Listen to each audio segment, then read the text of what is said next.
सभी बच्चों को इस वीडियो में मेरा नमस्कार। जैसा कि आप जानते हैं, मैंने हर छोटी छोटी चीजों पर हमने वीडियो तैयार कर रहा है और वीडियो तैयार कर रहे हैं ताकि आपको समझने में कोई परेशानी नहीं।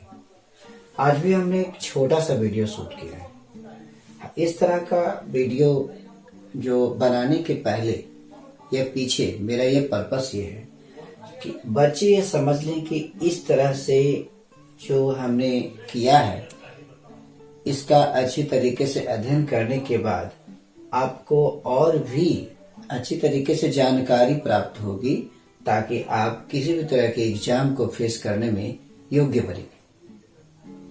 हमने आज जो वीडियो बनाया है यूटेरस करके नहीं बल्कि हमने टीएस ऑफ यूटेरस किया है।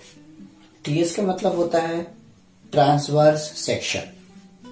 तो इसमें हम दो वीडियो रखेंगे, एक टीएस ऑफ यूटेरस का और एक टीएस ऑफ आपका वेजाइना का रहेगा, क्योंकि दोनों में जो दीवार में जो लेयरिंग होती है कभी कभी इस पर भी सवाल पूछा जाता है। तो इस छोटी सी चीज और छोटी सी भूल होने से आपका मार्किंग घट भी सकता है। इसीलिए मैंने सोचा कि इस पर भी बच्चों का ध्यान आकर्षण किया जाए ताकि वो अच्छी तरीके से फेस कर सके। यहाँ आप देखिएगा, मैंने ये टेरेस का पिक्चर बनाया है। ये टेरेस की दीवार है और ये अंदर चैम्बर है। अंदर को इन कहते हैं और बाहर को आउट कहते हैं, तो ये तो सब जानते हैं। अब हम क्या करेंगे कि इस दीवार का हम अध्ययन करेंगे। ये जो दीवार है ये दीवार का अध्ययन करेंगे। ये दीवार का हमने अध्ययन किया है। तो ये दीवार का जब हमने अध्ययन किया है तो इस प्रकार का स्ट्रक्चर मिलता है। देखिए बीच में लीमेन है, जैसे बीच में आपका लीमेन रहेगा, ये बीच में लीमेन है। और ये जो हमने दीवार बनाई है ये साइड की है, ये साइड का भी दीवार है, ये है, और ये साइड की दीवार है। तो हम एक साइड की दीवार को देखेंगे तो दोनों साइड हो जाएगा, क्योंकि दोनों साइड एक ही तरह की दीवार होती है। इसमें हमने देखा कि एक बीच में जो खाली जगह होता है उसको ल्यूमेन कहते हैं। The space between the wall and the chamber और the cavity is called lumen. Lumen के दोनों साइड में दीवार होती है। जो दीवार का स्ट्रक्चर होता है उसमें तीन पार्ट पाए जाते हैं। There are 3 parts, part number 1, part number 2 and part number 3। जो अंदर का पार्ट होता है उसे हम इंडोमेट्रियम कहते हैं, इज कॉल्ड इंडोमेट्रियम। ये जो इंडोमेट्रियम होता है ल्यूमेन साइड में होता है। देखिए ल्यूमेन है, ल्यूमेन के दोनों साइड में इंडोमेट्रियम होती है। तो इंडोमेट्रियम की जो लेयर होती है वो वेस्कुलर होती है और पूरी तरह से ग्लैंड से भरा हुआ रहता है। ब्लड वेसल्स होते हैं, a lot of glands होते हैं, मैंने richly supplied with blood vessel and glands होते हैं। This is very important part। और ये जो एरिया है, लेयर है, ये इम्प्लांटेशन के लिए आता है। जब फर्टिलाइजेशन होता है, फर्टिलाइजेशन होने के बाद जब यूटेरस में चला आता है तो यूटेरस में यहीं पर फिक्स होता है। इसी दीवार में वो एम्ब्रियो जो है या जो ब्लास्टूला है, ग्रोइंग एम्ब्रियो है, इसी में आपको फिक्स होता है और खाना तैयार करता है और प्लेसेंटा का निर्माण करता है और खाना मदर से लेता है। इसी दीवार में होता है।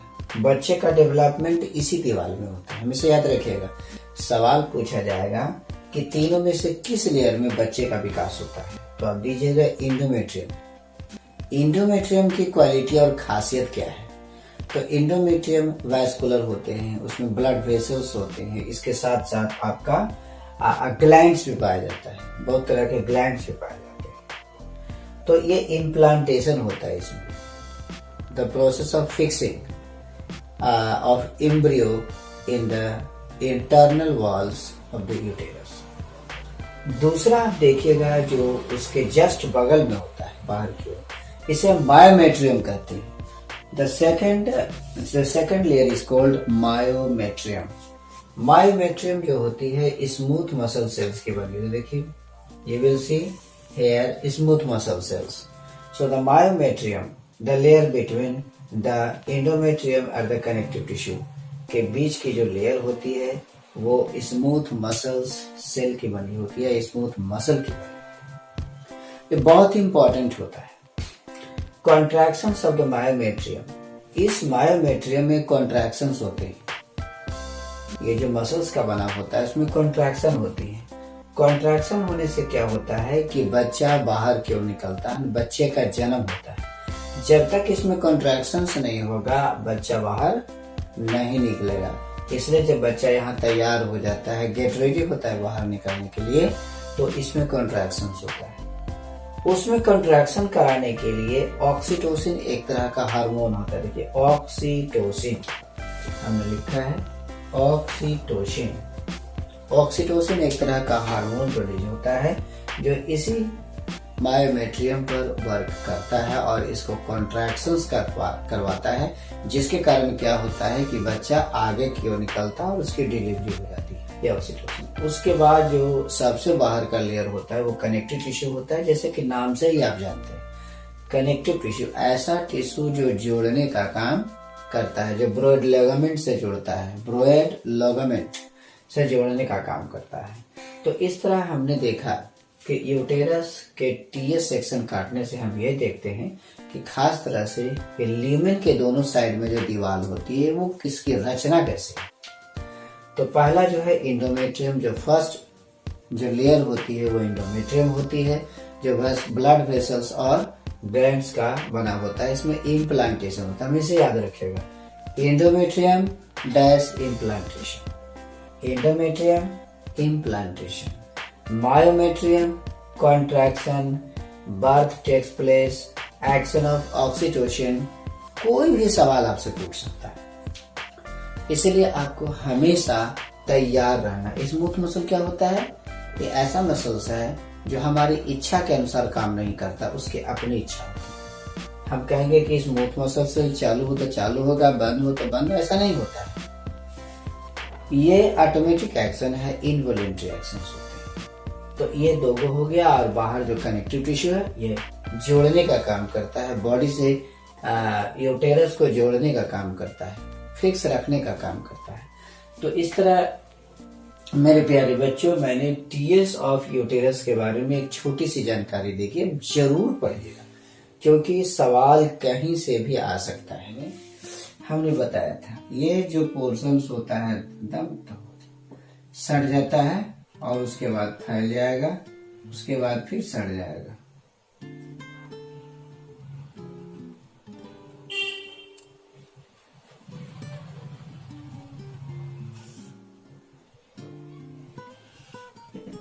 तो ये आपका हो गया वेजाइना,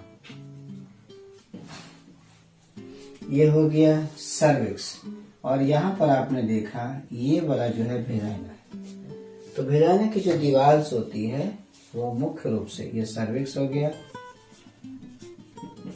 और ये हो गया वेजाइना। तो वेजाइना का जब टीएस सेक्शन हम काटते हैं, जब टीएस सेक्शन हो वेजाइना में, तो हम the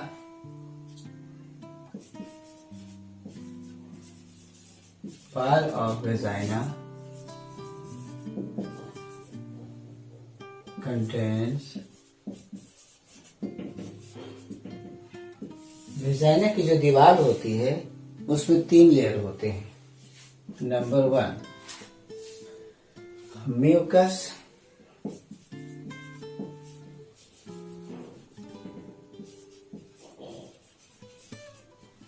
mucus layer,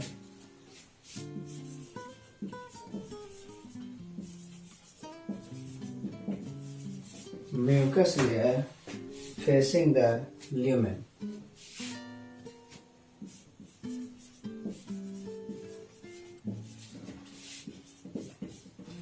Number 2 muscles layer.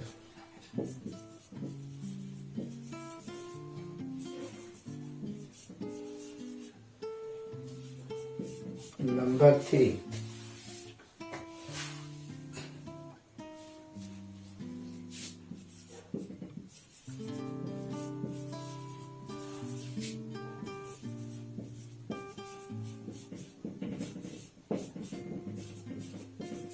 a layer of connective tissue. A layer of connective tissue. तो इस तरीके से हमने देखा कि टीएस ऑफ वेजाइना, एक्चुअली इस तरह मुझे करने का यही पर्पस है कि इस तरह से सवाल आते हैं। आप तो सीधे पढ़िएगा कि भाई यूटेरस होती है, ये दीवार है, फिर वेजाइना ये दीवार है। तो कभी कभी जो सेटर्स होते हैं क्वेश्चन इसी तरह से पूछ देते हैं, तो लड़का कंफ्यूज हो जाता है। ये म्यूकस का जो लेयर होते हैं ना, ल्यूमेन साइड में होता है, अंदर साइड में। तो सबसे ल्यूमेन है बीच में, ये देखिए बीच वाला ल्यूमेन है। तो इधर साइड का जो होगा, इधर अंदर का साइड हो गया, तो अंदर का जो साइड होगा वो म्यूकस लेयर कहलाएगा। बीच वाला जो होगा वो मस्कुलर यानी मसल्स लेयर कहलाएगा, और बाहर वाला जो लेयर होगा वो कनेक्टिव टिश्यू का होगा। तो इस तरह से जो वेजाइना होता है उसमें 3 लेयर होते हैं। जिस तरह से हमने देखा कि जो यूटेरस होती है, यूटेरस में भी 3 लेयर होता है। जो ल्यूमेन साइड का एरिया है वो एंडोमेट्रियम कहलाता है, जो बहुत बहुत इंपॉर्टेंट होता है, वो बच्चे के विकास के लिए होता है। और उसके बाद जो लेयर होता है आपका मायोमेट्रियम का होता है, जो स्मूथ मसल्स कमाता है, उसमें कॉन्ट्रैक्शंस होते हैं, ऑक्सीटोसिन का प्रभाव होता है जो बच्चे की डिलीवरी के समय काम देता है, और लास्ट में कनेक्टिव। उसी तरह से हम जब वेजाइना का टी सेक्शन काटते हैं तो ल्यूमेन साइड में सबसे पहला म्यूकस लेयर होता है, जिससे म्यूकस से क्रिएट होता रहता है। म्यूकस से क्रिएट होने से क्या होता है कि इंटरनल जो लाइनिंग होती है वो मॉइस्ट रहती है, और जो स्पर्म होता है या सीमन जो वहाँ डिपॉजिट होता है उसको मूवमेंट में कोई दिक्कत नहीं होती है। दूसरा मसल्स लेयर्स होते हैं, और तीसरा जो सबसे बाहर की जो लेयर होती है वो कनेक्टिव टिश्यू होती है, जो सबों में होता है, क्योंकि उसे कनेक्ट करता है ताकि वो अपने पोजीशन में रहे, अब अपनी जगह पर रहे। तो इस तरह हमने टीएस ऑफ यूटेरस और टीएस ऑफ वेजाइना हमने आपके सामने एक छोटा सा वीडियो रखा है, जो शायद बहुत बहुत ही इम्पोर्टेंट हो भी सकता है, नहीं भी हो सकता है, लेकिन जानने में क्या हर्ज है, क्योंकि इस तरह से सवाल या इस तरह से जो हमने बताया है सवाल आने के भी ज्यादा चांस है, और इस तरह से याद जल्दी आपको रहेगा। उसमें भी हमने बताया, इसमें भी हमने बताया, तो दोनों तरीके से हमने बताया है 2 यूटेरस और वेजाइना का, जो आपके लिए बहुत इम्पोर्टेंट रहेगा। इसको याद करिएगा और समझिएगा, और लाइक और सब्सक्राइब करिएगा। Thank you.